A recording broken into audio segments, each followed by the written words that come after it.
एक औसान माता की और कहानी लेके आई हूँ। एक राजा के 6 पुत्र कैसे बने बतख।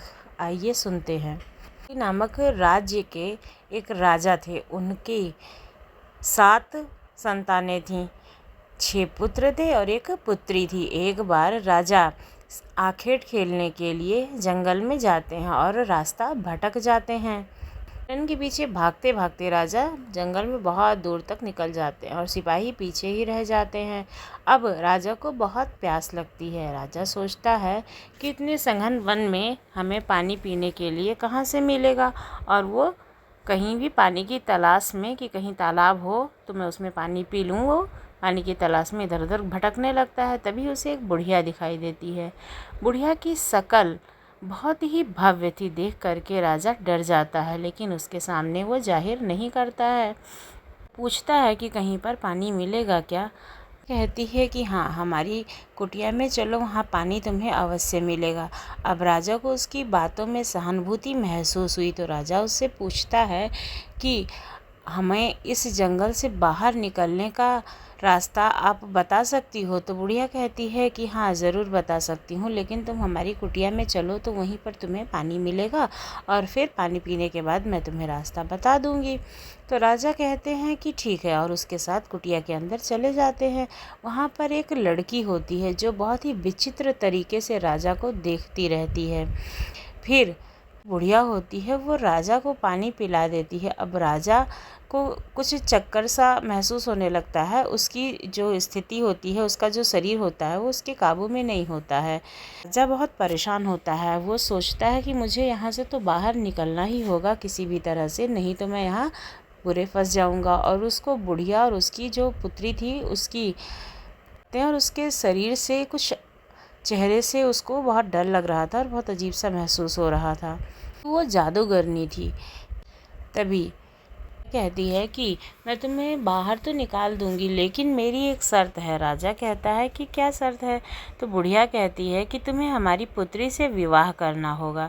तो राजा कहता है कि हमारे पास रानी भी है और 7 संतानें भी हैं, तो मैं उनके धोखा कैसे कर सकता हूँ। लेकिन बुढ़िया के कहने पर राजा के लिए तैयार हो जाता है, क्योंकि उसे लगता है कि अगर उसने उसकी बात नहीं मानी तो उसके ऊपर वो कुछ भी कर सकती है, क्योंकि उसके जादू की वजह से उस राजा का शरीर भी उनके काबू में नहीं था। इसलिए राजा अत्यंत परेशान हो रहे थे। राजा को रह रह के अपने कुमार और राजकुमारी और रानी की याद भी सता रही थी।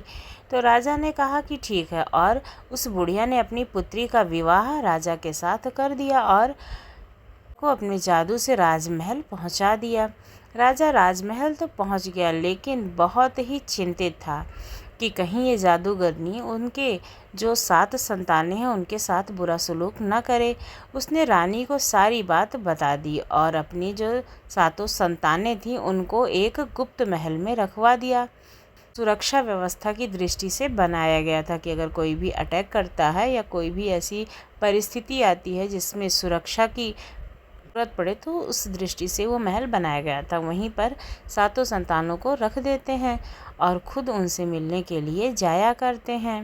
राजा अपने राजकुमार राजकुमारी के पास जाते थे तो उनके पास 2-3 दिन रुकते थे, फिर वापस आते थे।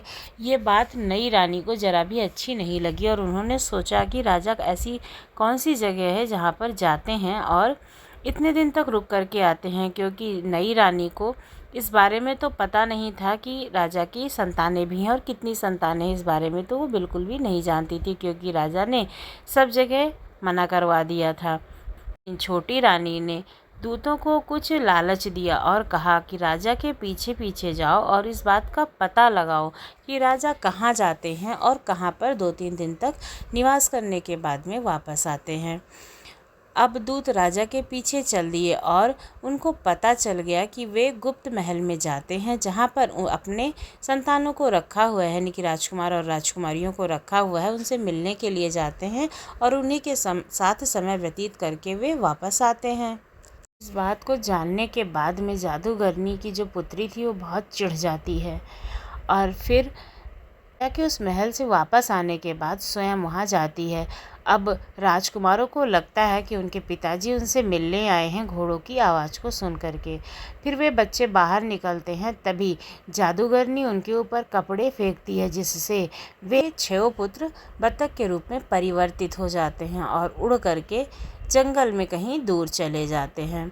और जो पुत्री थी वो महल के अंदर ही रहती है। ये सब चीज़ें वो खिड़की से देख रही होती है। रानी को ये पता नहीं होता है कि राजा की एक पुत्री भी है, तो वो जो है वापस चली जाती है। दोबारा राजा आते हैं तो वो अपने पिताजी को सारी बात कह सुनाती है, लेकिन राजा उसे समझा बुझाकर महल में ही छोड़ देते हैं और स्वयं चले जाते हैं, क्योंकि उसे डर था कि कहीं उसकी पुत्री के भी कहीं कुछ बुरा ना हो जाए। जब राजा चले जाते हैं तो राजकुमारी जो होती हैं वो भागती जंगल में चली जाती हैं, क्योंकि उन्हें अपने भाइयों की याद आ रही होती है। भागते हुए जंगल में वहाँ पहुँचती हैं जहाँ पर 6 राजकुमार बतख के रूप में तैर रहे होते हैं। एक बड़ा सा सरोवर होता है, वहीं पर तैर रहे होते हैं, लेकिन राजकुमारी को देख करके वे पहचान जाते हैं और कहते हैं कि बहन तुम यहाँ पर कैसे आई हो। तो राजकुमारी भी उनकी आवाज़ सुन करके पहचान जाती है और कहती है कि भैया ऐसा कौन सा उपाय है जिसको करने के बाद आप लोग फिर से राजकुमार के रूप में परिवर्तित हो जाओगे। तब वे जो बतख बने भाई होते हैं वो राजकुमारी को बताते हैं कि अगर तुम साल तक मौन व्रत रखो और माता रानी की पूजा करो, अवसान माता की, तो फिर हमारा कल्याण हो सकता है। तो बहन कहती है कि ठीक है, हम 6 साल तक व्रत रखेंगे और माता रानी की पूजा करेंगे। पास पर एक सितार का पेड़ होता है, बोलता है कि अगर इससे तुम वस्त्र बनाओगी, इन 6 सालों में निर्मित करोगी 6 वस्त्र, और जब तुम्हारी पूजा पूर्ण होगी तो इन वस्त्रों को हमारे ऊपर जब डालोगी तो हम फिर से मानव रूप में परिवर्तित हो जाएंगे। तो राजकुमारी कहती हैं कि जैसा आप लोग कहो मैं वैसा ही करूँगी, बस आप लोगों को मानव स्वरूप मिल जाए। इस तरह से कह करके वे पेड़ के एक खोह में रहने लगती है और मौन व्रत धारण कर लेती है। ऐसे ऐसे बहुत वर्ष बीत जाते हैं और राजकुमारी वहाँ के सितार को बटोर करके अपने भाइयों के लिए वस्त्र निर्मित करने लगती है। कंद मूल फल खा करके अपने जीवन यापन को चलाती रहती है। कई वर्षों के बाद, यानी 2-3 वर्षों के बीतने के बाद, वहाँ पर एक राजकुमार आता है आखेट खेलता हुआ। फिर वो राजकुमारी को देखता है और पूछता है कि आप इस सघन जंगल में कैसे रहती हो। उनको देख करके उनके ऊपर मुग्ध हो गया होता है। राजकुमारी तो सुंदर थी ही, वो जंगल में ही तो रह रही थी। राजकुमारी कोई भी बात नहीं बोलती है, तो राजकुमार सोचता है कि शायद ये गूंगी है और उसे अपने महल में ले जाता है। वहाँ अपने माता पिता के सामने उससे विवाह करने की प्रस्तावना रखता है। उसके माता पिता अपने राजकुमार की जिद के आगे मान जाते हैं, लेकिन उसकी जो माँ होती है वो उसे बिल्कुल भी पसंद नहीं करती है। पता नहीं कहाँ से जंगल से इस लड़की को उठा लाया, नहीं तो मैं अपने राजकुमार का विवाह किसी बड़े राजघराने में करती, ऐसा सोच करके वो उसके साथ बहुत ही अभद्र व्यवहार करती है। ऐसे तैसे समय व्यतीत होता जाता है। अब राजकुमारी गर्भवती होती है, लेकिन ये बात राजकुमार की माँ को, यानी कि रानी साहिबा को जरा भी अच्छी नहीं लगती है। ये समय व्यतीत होता है और राजकुमारी एक सुंदर से पुत्र को जन्म देती है, लेकिन रानी साहिबा जो होती हैं उस पुत्र को मरवा देती हैं और उस राजकुमारी के मुख में खून लगवा देती हैं। फिर अपने पुत्र राजकुमार से कहती हैं कि कैसी पत्नी ले आया है जंगल से, जंगली है ये, मानव हत्या करके उनके रक्त को पान करती है, इसने अपने पुत्र को मार करके खा लिया है। राजकुमार इससे बहुत ही हो जाता है और रानी साहिबा राजकुमारी को मृत्युदंड की सज़ा देती हैं। और कहानी बहुत पहले की है, तो उस समय अग्नि में दाह संस्कार करके मृत्युदंड दिया जाता था। उसी समय राजकुमारी के मौन व्रत का 6 वर्ष पूरा हो चुका होता है और राजकुमारी के 6 भाई वहाँ पर आ जाते हैं। राजकुमारी अपने 6 भाइयों के लिए वस्त्र निर्मित कर चुकी होती है और अपने भाइयों के ऊपर उन वस्त्रों को डाल देती है। वे मानव स्वरूप में परिवर्तित हो जाते हैं। तभी वहाँ पर राजकुमार आता है और कहता है कि ये 6 कौन हैं, आपको तो सज़ा मिलने वाली थी, और उनको सज़ा पे ले जाने के लिए कहता है। तभी 6 भाई बहन की रक्षा हेतु बताते हैं, हमारी बहन है और हम 6 राजकुमार हैं, ये राजकुमारी है। हमारी सौतेली माँ ने हमारे साथ व्यवहार किया था और उसने अपनी सारी कहानी सुना दी और कहा कि इसने मौन व्रत रखा था, इसलिए ये किसी से बात नहीं करती थी। ये कोई भी मानव भक्षी नहीं है, इन्होंने किसी का भी खून नहीं किया है, अपितु आपकी ही माँ ने आपकी संतान को दिया है। राजकुमार ने सारी चीज़ों का पता लगाया और उसकी माँ ने ही उसकी संतान को मरवाया था, इस बात का राजकुमार को पता चलता है। अब राजकुमार अपनी रानी को महल में ले जाता है और बहुत खुश होता है। वे दोनों एक साथ बहुत ही अच्छे से रहने लगते हैं और रानी साहिबा को सज़ा मिलती है, लेकिन राजकुमारी बहुत ही कोमल हृदय की थी। उसके अंदर अपनी माँ के स्वभाव थे जो कि ही सात्विक और पूजा पाठ वाली थी, तो उसने रानी साहिबा को क्षमा के लिए राजकुमार के सामने आग्रह किया। राजकुमार ने अपनी माँ को क्षमा कर दिया।